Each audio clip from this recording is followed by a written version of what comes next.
Hey guys, and welcome to the December issue of the Think Table. It's Immigrant Food's micro-digital think tank. My name is Taya Ivanovich, and this month we'll delve into an issue that will affect hundreds of thousands of immigrants. Well, actually, it will affect all of us because of the foods and the drinks that we consume. The dairy, the meat, the fruits, the vegetables, the wine that we consume are all produced by farm workers. These men and women, they feed America, but many of them, as you may have heard, are undocumented immigrants. Right now, after months of negotiations, Democratic and Republican, bipartisanship, you guys, they've come to an agreement together with farm worker associations to create bipartisan legislation that will allow nearly 500,000 farm worker immigrants a pathway to legal status in this country. Make sure that you watch our 60-second explainer on this. It's on social media and on our website. Right now, I'm having coffee with two children of farm workers who are farm workers themselves. Jackie and Vicente are from Bakersfield, California. They're in Washington, D.C. right now to advocate for this bipartisan bill.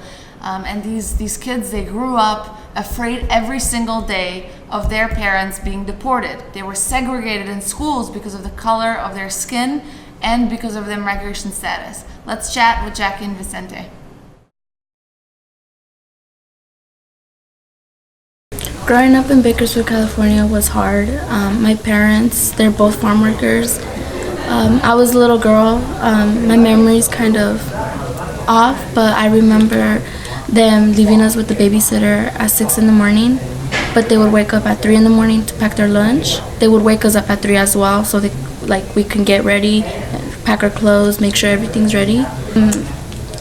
As I grew older, I started realizing that it was hard work. My mom got hurt around 2012. She hurt her back and the lawyer sold himself to the company and she wasn't able to get surgery. So right now she's disabled, but she continues to work.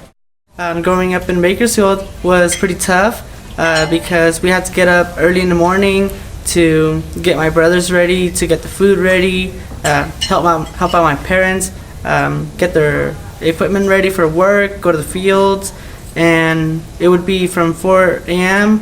and until my parents would get home. Sometimes my dad would get back at like 10 at night, and we would only have to eat whatever we had. There was rough times where we had to survive on only tortillas and avocado, and because there wasn't enough money that was being brought.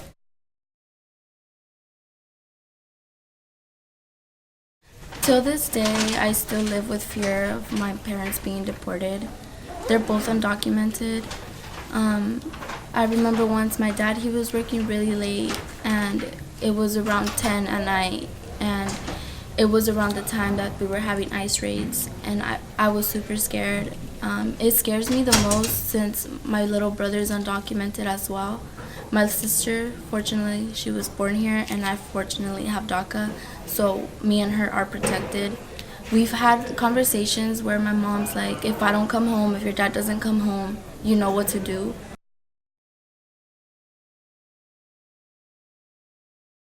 In school, my friends were the majority Mexican American, so there was a mixture of Mexicans and Americans, and there was a couple African Americans. But in one situation, in one of my English classes, I was called a wetback, and that one did hurt me, and I couldn't do anything about it because, one, I don't want to get myself into jeopardy of getting deported, and I had to hold back and telling the teacher, telling anyone, just so I wouldn't get deported.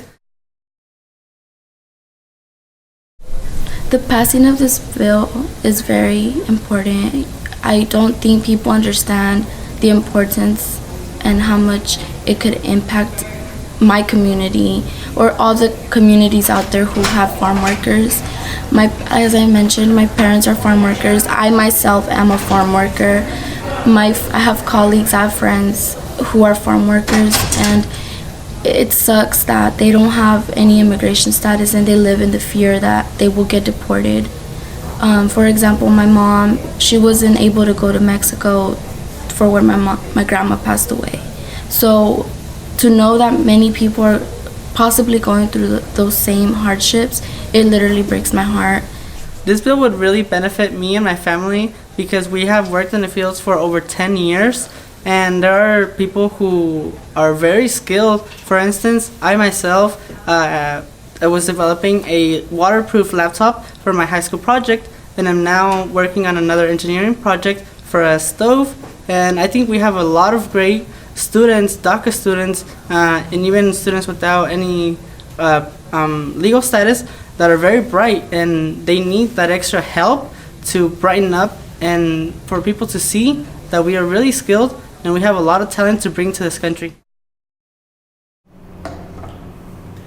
We heard from Jackie and Vicente about their experience growing up in the only country they've ever known, but afraid of deportation every single day.